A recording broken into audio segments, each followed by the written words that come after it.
In this video, I'm going to share to you on how you can make a dotted letter in Microsoft Word. So let's get started.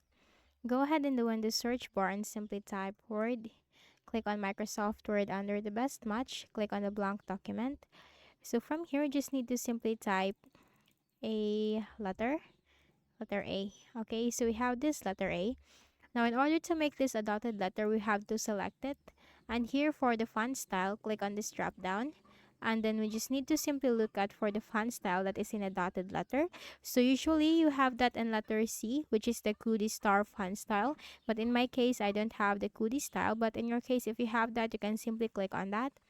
Now let me just look for a font style from here that is in the dotted one. Okay, so I have this one from here, the MV Jotted Trace. And that's it. That's how you can easily make a dotted letter in Microsoft Word. B, C, D, E, F. Okay? So I hope this video helped you. Kindly please do not forget to hit the like button and subscribe to this YouTube channel for more tutorials like this. Thank you for watching.